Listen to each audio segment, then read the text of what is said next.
Alright, hi everybody. Well, we're going to try this at the house. We had a little technical difficulty in another location, so we're going to see what we can do here.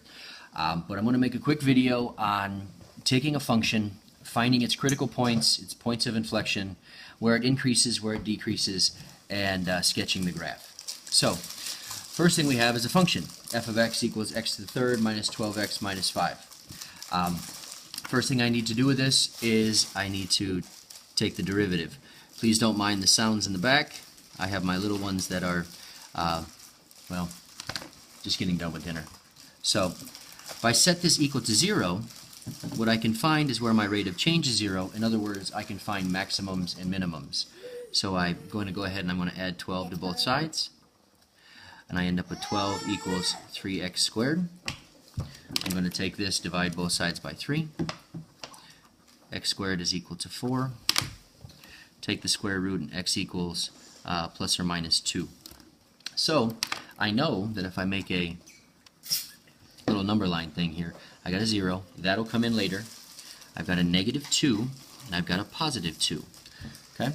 Now something's going on right here, something's going on right here, and you're going to find out that very soon something's going to be going on at the 0. But right now, what I'm going to do is I'm going to test some points. And when you test points, I would pick something like maybe negative 3, positive 3, mostly because this is squared, so you're going to get the same answer on either side. And then I'm going to actually use 0. That's adorable, sweetheart. And I use 0. So from negative 3, I'm going to end up with a positive. And when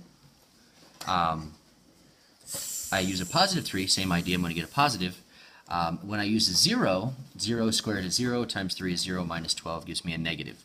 So I go from positive to negative, so it looks like I'm looking at a max here.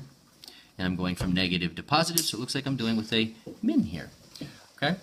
Now, furthermore, we know that when we take the derivative, rates of change is 0 is actually intercepts. So we have an intercept here, an intercept here. If I was to go ahead and actually graph this, opposite b over 2a, I'm going to get a point of an actual vertex at 0. So he's going to be here, and I'm going to be looking something like this as my second derivative. Okay? Next thing we're going to do is figure out where we're increasing, where we're decreasing. We see that we're increasing from negative infinity to negative 2, and then we're also doing it from 2 to infinity. This is where we're increasing.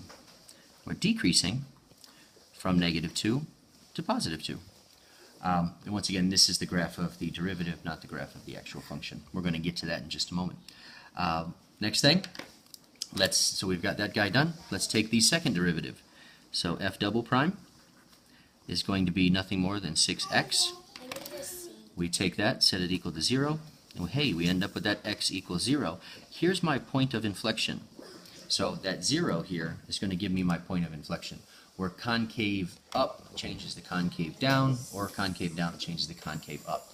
I also see that if I'm going to graph this, it's going to look very similar to something like that. So now that we have our graph of our second derivative, we have a graph of our first derivative, we need to go ahead and we need to find out what the graph of the actual function is. So I know I have max and mins at negative 2 and 2. So if I go ahead and say f of negative 2 into my equation, it's going to turn out to be negative 2 cubed minus 12 times negative 2 minus 5. That gives me a negative 8. That gives me a positive 24, and that gives me a negative 5. So that's going to give me 24 minus 13. That's going to give me an 11. So at negative 2, we have an 11. F of positive 2, same idea. Oops, that should be a 2. Minus 5. That's going to give me 8 minus 24 minus 5. Which is 8 minus 29, which is negative 21. Okay? Last thing I'm going to do is I'm going to actually say, okay, take f of x, and I'm going to run, instead of f of x, I'm going to run in 0. So I'm going to change this guy to a 0. I end up with 0 cubed minus 12 times 0 minus 5. So f of 0 is going to give me negative 5. So I now have a point of 0, negative 5. So now we're just going to sketch this. Nothing more than a sketch, but so that way we can kind of see what's going on. That was a really crooked line. I'm sorry about that, guys.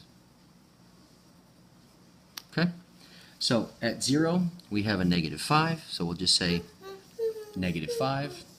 At negative 2 we have a negative 2, we are plus 11, so we're about here. At positive 2 we are at a negative 21, so we're about, I don't know, we'll call it about here.